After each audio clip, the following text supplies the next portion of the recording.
Welcome to another edition of Motivational Sundays with Kevin and Friends. This show was originally created from the more than 300 motivational quotes that I had created for the contents of my books. With studying human behavior for more than 40 years, I was always curious how one quote landed on one person to another. Were there words that just lay there on a page, or were there a conversation to be had? Hi, my name is Kevin McLemore. I am your show host. I am joined with my co-hosts, Flory, co-host Curtis, Denise, and the voice of our show, Mr. Otis. We get together every Sunday at 9 a.m. and someone brings in a wonderful quote that's been attached to them. And based on our perspectives and interpretations, we talk about it. So, for those of you that are joining the show for the very first time, we welcome you. For those of you that have been following us for more than 3 years, we thank you for your continued support. And without any further ado, I'm going to turn the show over to the voice of our show. You talking about that smooth sound that wake you up on the those cold winter days? All right, this is the voice, Mr. Otis Spencer. Grand Rising, everyone. Happy Sunday. This morning's quote: maybe you are searching among the branches what only appears in the roots. I'm going to tell you this quote makes you think and thump your hand a little bit when you talk about the branches and the roots. And let me tell you, not a lot of people are wordsmith. But our guest has brought us a quote today. She is some kind of special. Lori, will you please tell us how this quote got attached to you and based on your interpretation, his perspective, bring it for us. How does this Well, quote land on you? thank you, thank you. We always talk about don't judge a book by its cover. So I also believe you don't judge a tree by its branches. I kind of always knew the mystery and the answers were beneath the surface. I've always been interested in roots of words, people, problems, plants, places. I always knew that roots had the answers, or at least some meaning and some direction and clues. And I think some of that came from my studying of Latin for so many years. I studied Latin for 4 years because I thought I was going to go into the medical field. So what I want to say is that the root of the word root, because I think that's interesting, is from the Latin radix, which means origin. And what I love about this word, which I think lends itself to the entire quote, what I love about the word is two main things. One, it maintains its integrity in 3 or 4 different parts of speech and in every field. So let me explain that real quickly. It's a noun, it's a verb, it's an adjective. And as a noun, for example, a cactus has deep roots. As a verb, I'm rooting for you. Let's root the problem out. As an adjective, grassroots movement, root cause. And what I love is the integrity among all disciplines. And what I mean by that is some words change their meaning based on context. But root, ironically, is so strong that it maintains its integrity and consistency, whether it's etymology, technology, math, medicine, horticulture, heritage, all of them, it maintains this sturdy origin. Example, the word crafty can be a positive or a negative word, right? So, you have a crafty art teacher, right? That's a good thing. You have a crafty used car salesman, not such a good thing. But in all of these disciplines, the word root maintains its structure, again, kind of ironically. So think about it. Etymology, the root of a word gives you meaning, right? It gives you insight into the word.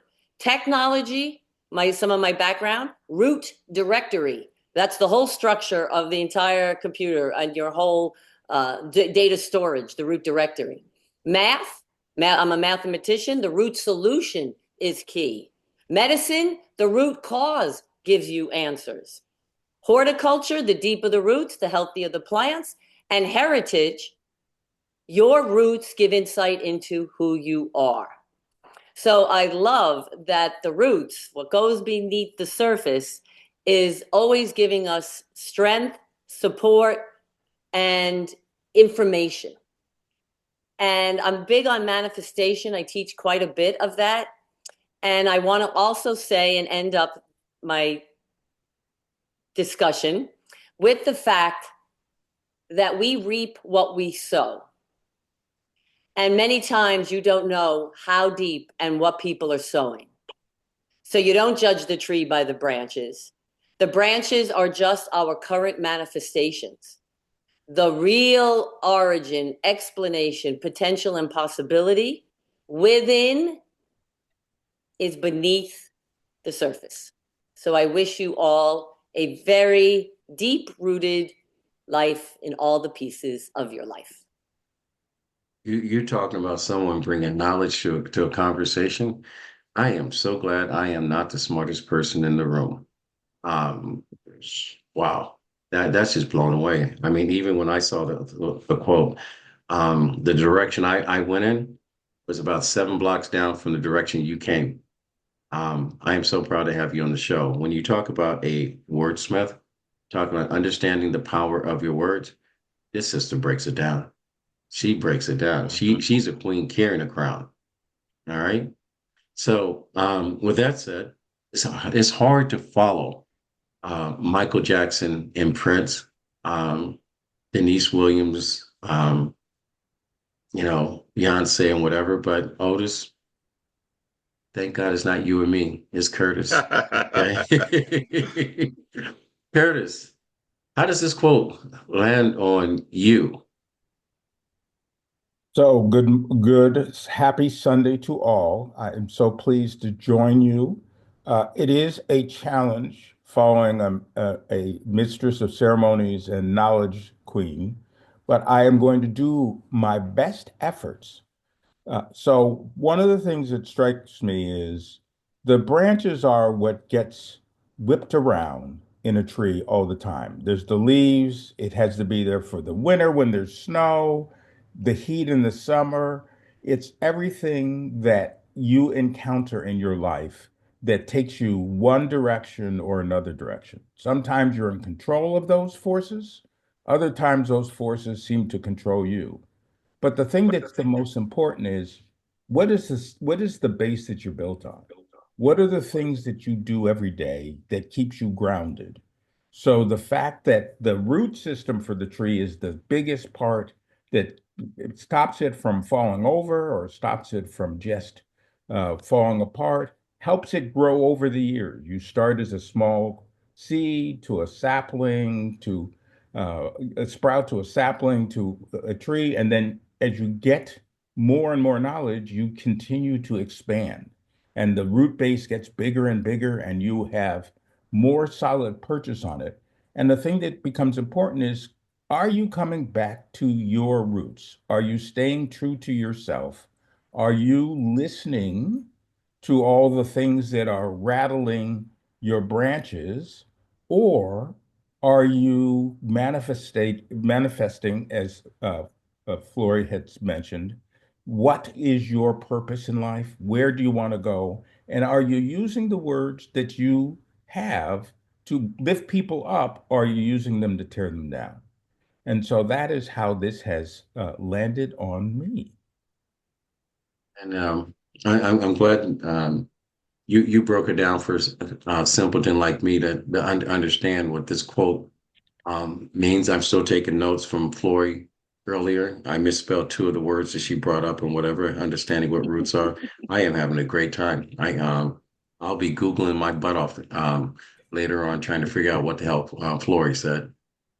Just kidding, and please forgive me for using, the what did I say? What the hell? Oh, forget it. Don't excuse me.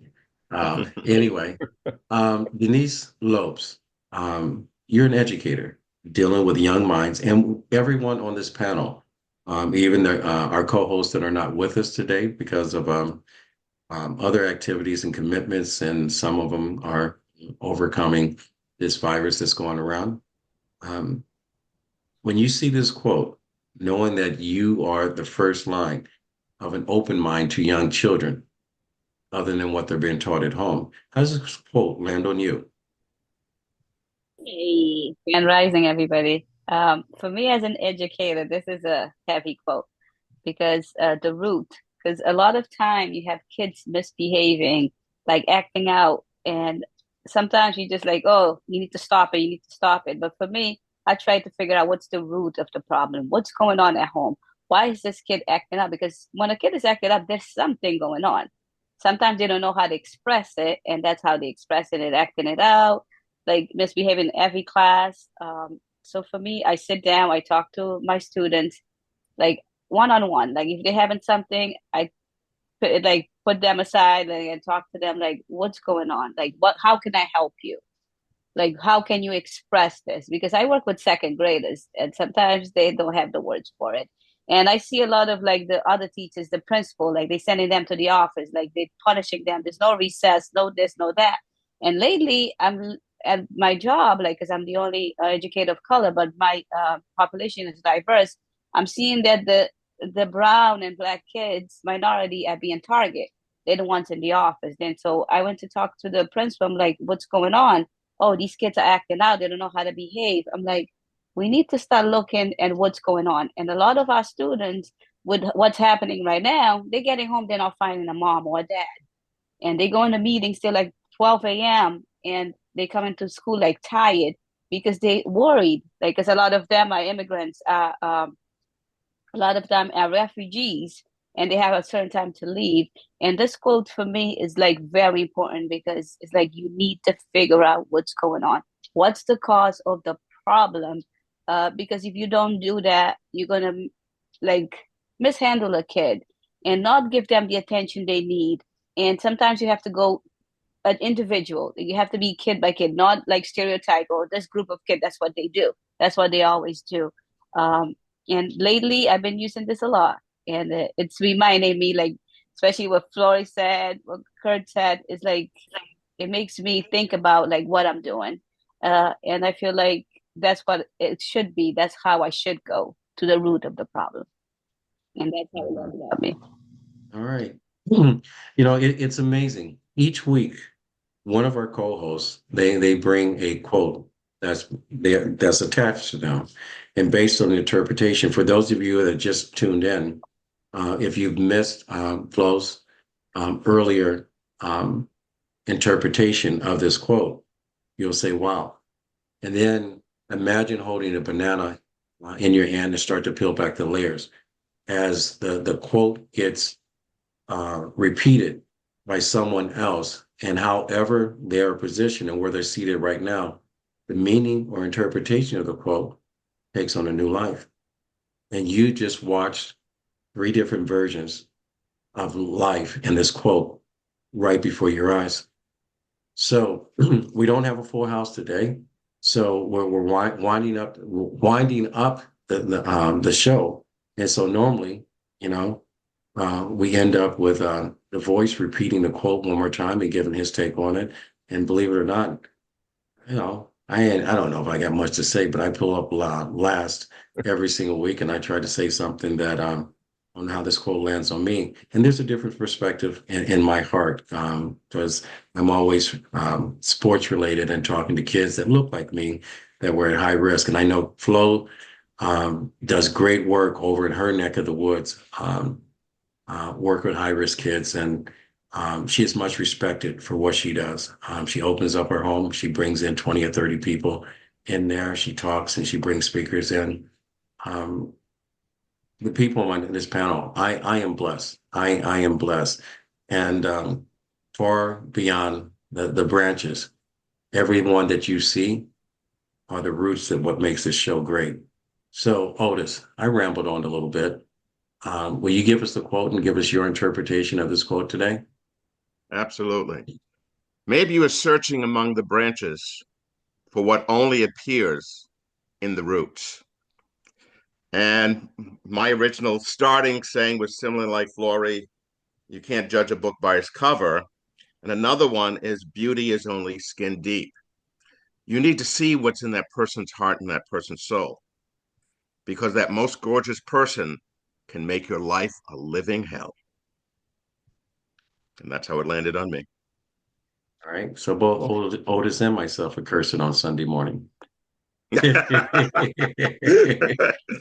Um, so, to our listeners, I always want to thank you for tuning in and supporting this show. Without you, there would be no us.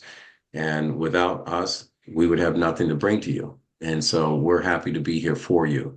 And when I say reach one, teach one, this is the reason why we have these wonderful people here of all different aspects of our life giving back. And my grandfather always said, and I'm going to repeat this, when you get to a point that you can help someone else, he says, it is your duty to do so. Reach one and teach one. So I sat on this quote for a little bit and I talked about the branches and how they appear to the roots.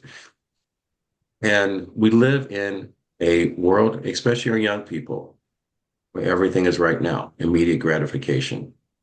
I'm learning to live with delayed gratification because over life's time, everything takes time. And when God's ready for it to be your time, you have to be ready for that time. So when we look at the fulfillment of what's important right now in our life, we talk about external things.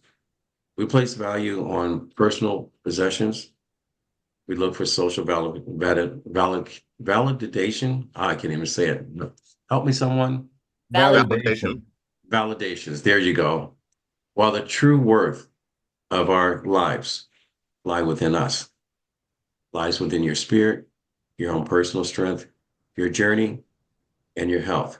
And the very essence of when you look in the mirror and that person looks back at you and you have to answer who you are. The branches in this quote are the superficial aspects of this life. The root is our own truth.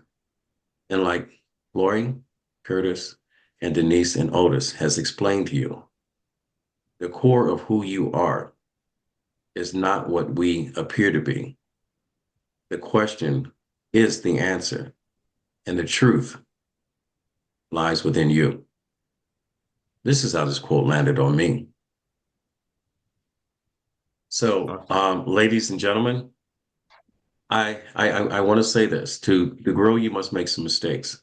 To be confident, you have to address your own anxieties, which supports this quote. To forgive yourself, you must hold you accountable. We can look at life and blame everyone else, but at the end of the day, we live with our choices and we live with those chances. So you have to hold you accountable. And to learn, you must unlearn some stuff. We all have gone through periods in our life that we carried something with us that should be left behind us. In order to go forward, you must resolve whatever is holding you back and look at the horizon above and say, look at all the opportunities. Because the rearview window mirror of your car is small for a reason. To learn, you must unlearn some stuff. And to exist, like this quote, be the root of who you are and be true to yourself and be more today than you were yesterday. So I am grateful for everyone that is tuned in, has followed us, that have subscribed. If you like what you've heard, go to RMK Productions and you can follow, you can subscribe. There's a link if you'd like to be a guest on this show. We're probably the only podcast that allows total strangers to come in and be co-hosts. All we ask you is to bring a positive attitude. And who knows, you may be the person bringing the quote for next week.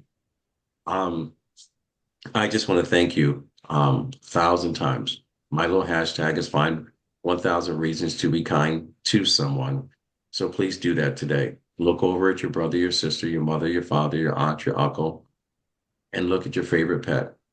Give them a hug just because.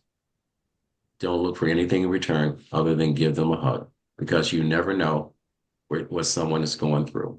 And that hug may be the tide that changes everything. So I want to thank you until next week. You know, I'm going to repeat what I said earlier. My grandfather said, when we get to a place in life where you can help someone else out, he said, it's your duty to do so. He said, reach one, teach one. And with that said, we do what? Fade to black. And we fade to black and we're out. Until next week, ladies and gentlemen, I hope you enjoyed Motivational Sundays with Kevin and all my wonderful friends. And we're out.